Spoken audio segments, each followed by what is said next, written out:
आज हम हिंदी व्याकरण से पाठ 2 पढ़ेंगे। पाठ का नाम है वर्ण विचार। वर्ण क्या है? व्याकरण में ध्वनि क्या है या ध्वनि किसे कहते हैं? व्याकरण क्या है, किसे कहते हैं, इसके बारे में आज हम जानेंगे। व्याकरण में ध्वनि का मतलब है वर्ण।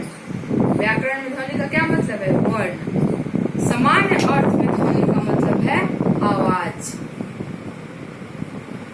हमारे चारों तरफ विभिन्न प्रकार की आवाजें होती रहती हैं, जैसे बस की आवाज, ट्रेन की आवाज, पशु पक्षियों की आवाज। लेकिन इन आवाजों का कोई निश्चित अर्थ नहीं निकलता है। मानव या मनुष्य के बोलने या बातचीत करने से जो ध्वनियां निकलती हैं, उनका कुछ न कुछ निश्चित अर्थ होता है। जैसे कमल, क प्लस अ, म प्लस अ, ल प्लस अ, कमल। ये जितने भी वर्ड निकले हैं मानव मुख से, इसका कुछ न कुछ अर्थ है, उसे ही हम वर्ण कहते हैं। हर भाषा की अपनी जो है वर्ण जो है छोटी छोटी होती है। किसी भी भाषा की सबसे छोटी इकाई क्या होती है? सबसे छोटी इकाई वर्ण होती है। कोई भी भाषा हो, लेकिन उसकी सबसे छोटी इकाई क्या है? वर्ण है। वर्ण से ही तो जो है शब्द बनते हैं, तो सबसे छोटी इकाई जो है वर्ण है। वर्ण की परिभाषा क्या है? वह छोटी से छोटी मूल ध्वनि जिसके खंड या टुकड़े नहीं किए जा सकते, वह वर्ण कहलाती है। वर्ण की परिभाषा क्या है? वह छोटी से छोटी मूल ध्वनि जिसके खंड या टुकड़े नहीं किए जा सकते, वह वर्ण कहलाती है। जैसे अ, क, ख, च, त, प, ल आदि। इनमें से आप किसी के भी टुकड़े करेंगे तो कुछ अर्थ निकलेगा? नहीं निकलेगा। इसीलिए यहाँ कहा गया है छोटी से छोटी अगर ध्वनि भी है तो उसके भी हम क्या टुकड़े नहीं कर सकते। अब आगे जो है वर्णमाला। वर्णमाला वर्णों के व्यवस्थित समूह को हम वर्णमाला कहते हैं। जितने भी वर्ण हैं उनको व्यवस्थित करके जो हम लिखते हैं, पढ़ते हैं, उनके व्यवस्थित समूह को क्या हम कहते हैं? वर्णमाला कहते हैं। वर्णमाला में कितने वर्ण होते हैं? कितने होते हैं? 44 होते हैं।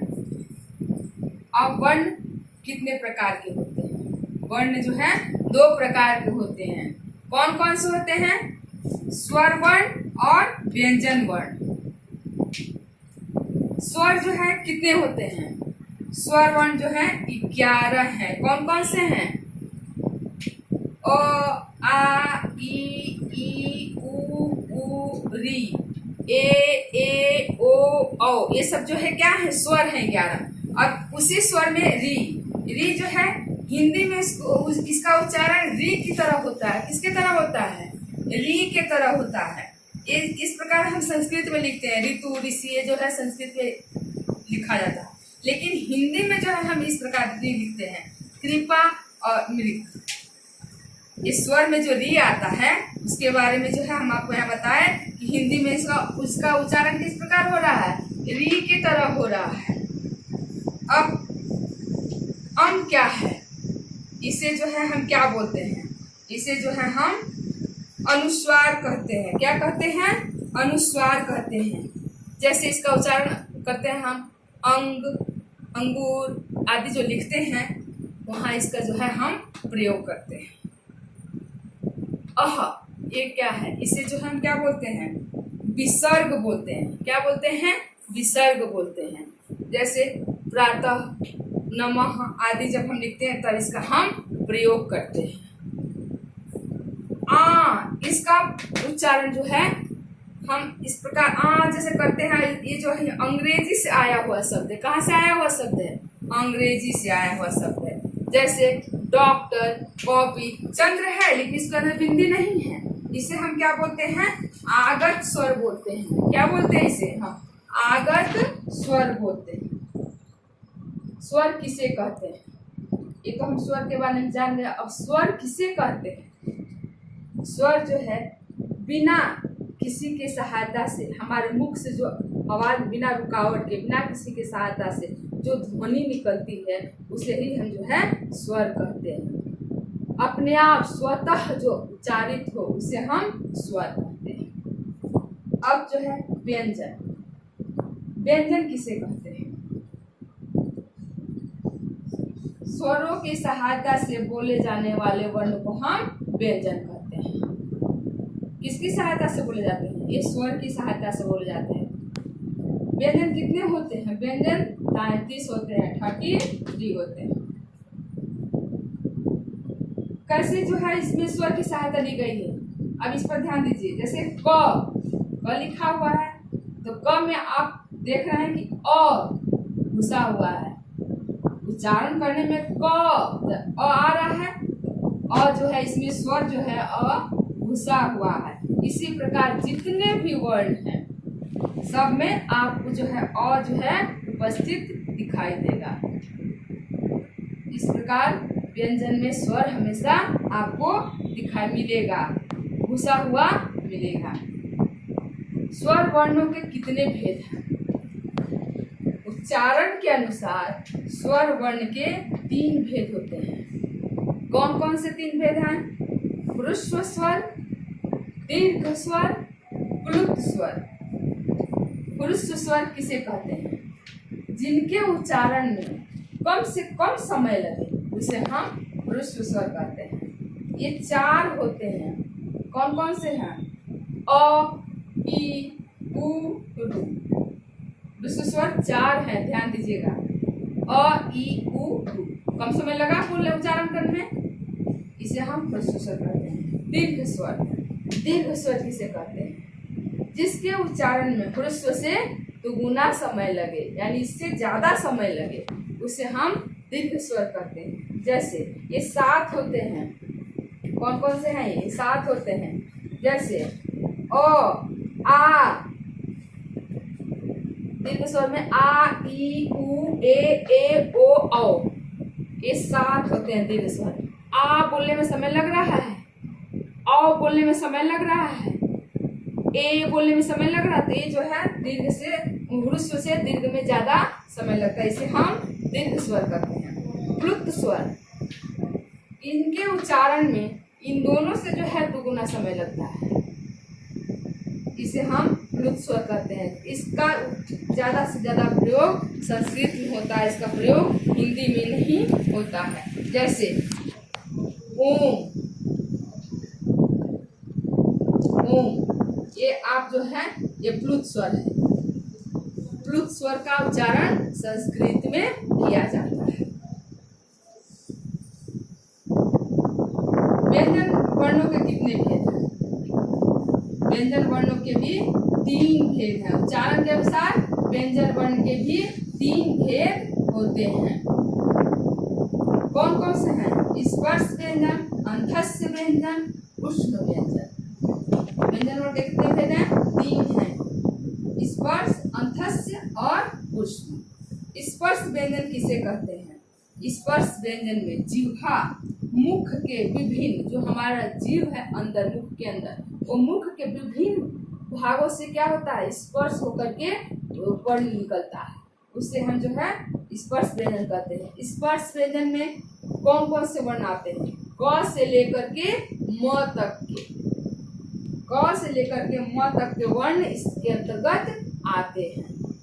स्पर्श व्यंजन कहाँ से उच्चारित होता है? जो जीव है वो मुख के चारों किसी न किसी अंग से सट करके उच्चारित होता है, उसे हम स्पर्श व्यंजन कहते हैं। अंतस्य व्यंजन, इनके उच्चारण में, इनका उच्चारण जो है जिह्वा के किसी विशेष भाग को नहीं छूता। जब हम अंतस्य व्यंजन के अंतर्गत उच्चारण करते हैं तो हमारे जिह्वा जो है वो किसी भी भाग को स्पर्श नहीं करता है, उसे हम अंतस्य व्यंजन कहते हैं। जैसे य, र, ल, व, ये कहीं भी जो है स्पर्श नहीं हो रहा, य, र, ल, व, तो ये कौन सा व्यंजन हो गया? अंतस्य व्यंजन हो गया। उष्ण व्यंजन, इनके उच्चारण में, उष्ण व्यंजन में क्या होता है? इनके उच्चारण में सांस जो है तेजी से निकलती है और हमारे सांसों में गर्मी पैदा होती है। जब सांस तेजी से निकलती है तो सांसों में गर्मी पैदा होती है, घर्षण होता है, इसे हम जो है उष्ण व्यंजन कहते हैं। ये भी 4 होते हैं। कौन कौन से होते हैं ये? श, स, ह, ये भी 4 होते हैं। अंतस्य भी 4 है, उष्ण भी 4 है, लेकिन स्पर्श जो है क से म तक के हैं वर्ण इसके अंतर्गत, ये हमेशा ध्यान रखिएगा। व्यंजन को जो है, व्यंजन वर्ण को 5 वर्गों में भी बांटा गया है। 5 वर्गों में भी इनको विभाजित किया गया है। कवर्ग, चवर्ग, टवर्ग, तवर्ग और पवर्ग। 5 वर्गों में व्यंजन वर्गों को विभाजित किया गया है। अब स्वर रहित, और यहाँ पर दिया है स्वर रहित व्यंजन लिखने के भी जो तरीके हैं, ये कहाँ कहाँ जो है स्वर के बिना भी आप पाई हटा के लिख सकते हैं, अलंत लगा करके, घुंडी हटा करके। इस प्रकार जो है आप बुक में एक बार पढ़ लीजिएगा।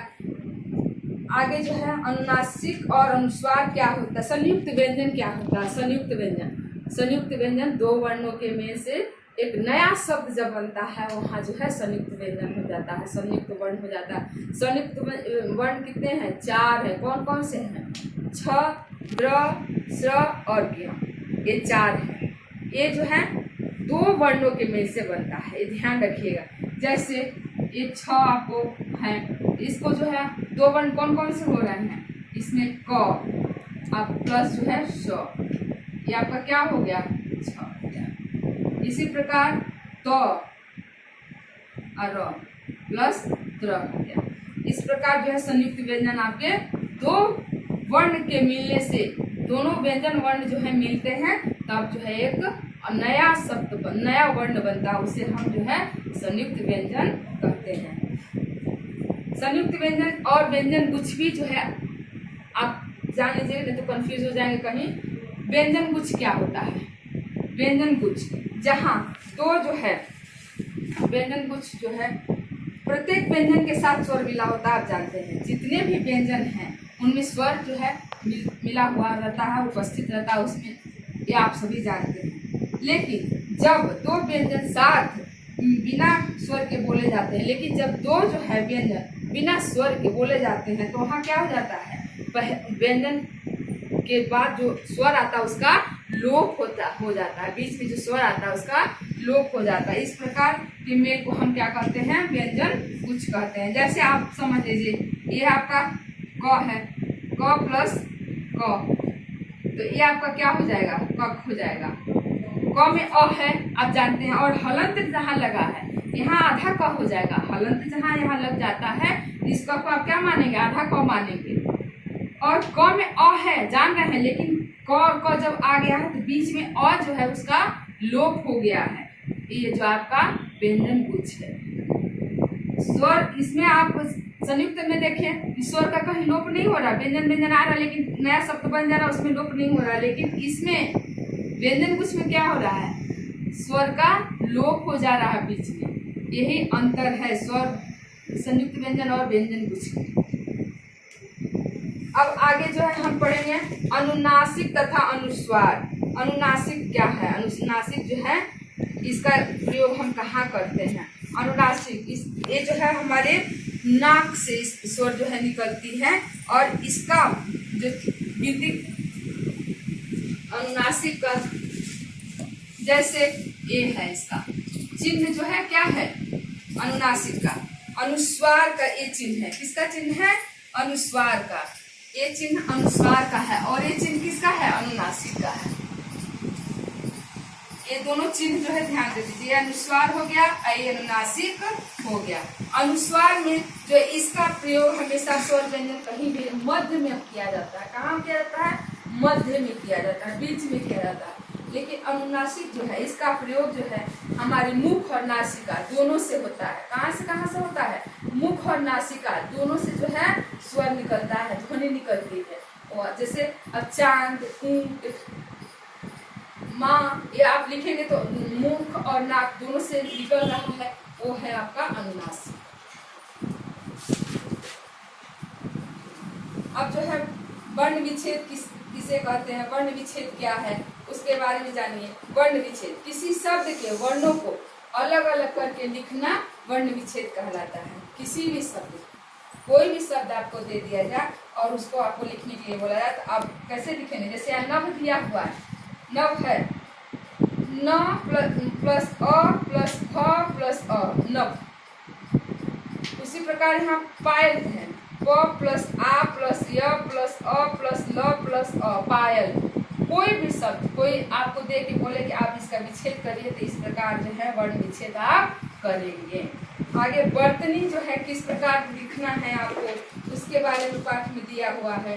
वर्णों का उच्चारण स्थान कैसे है, इसके बारे में दिया हुआ है। जैसे उर्दू से आए शब्द ज और फ है, ज और फ है तो उसके नीचे अगर ऐसे बिंदी लग जाता है तो इसे हम क्या कहते हैं, नुक्ता कहते हैं। क्या कहते हैं, नुक्ता कहते हैं। इसी प्रकार जो है अंग्रेजी के भी कुछ शब्द रहते हैं जैसे फूल, फेल आदि, इनमें भी जो है नुक्ता लगता है। इन शब्दों में भी जो है नुक्ता चिन्ह का प्रयोग किया जाता है। आप ये सब जो है उच्चारणों का, जो वर्णों का उच्चारण करने का तरीका यहाँ है, बुक में दिया हुआ है। इसे एक बार आप अपने आप से पढ़ लीजिएगा, अच्छे से समझ में आ जाएगा आपको। और इनके स्थान के बारे में भी दिया हुआ है, इसको भी पढ़ लीजिएगा। वर्ण विच्छेद यहाँ दिया हुआ है, किस प्रकार करना मैं बताई भी हूँ, बुक में भी दिया हुआ है, इसे भी आप कर लीजिएगा। आगे जो है पूरा एक्सरसाइज बुक में जो है याद रखने योग्य कुछ बातें यहाँ याद कर लीजिएगा। और एक्सरसाइज जो यहाँ दिया हुआ है इसको आपको करना है, पूरा पढ़ करके अच्छे से कर लीजिएगा। करने के बाद एक बार जो है हमें दिखा भी दीजिएगा। जहाँ जो चीज़ नहीं समझ में आएगा उससे जो है आप हमसे पूछ सकते हैं। यहाँ बहुविकल्पी प्रश्न भी दिए हुए हैं बुक में, इनको भी आप कर लीजिएगा। ये सब करके और हमें एक बार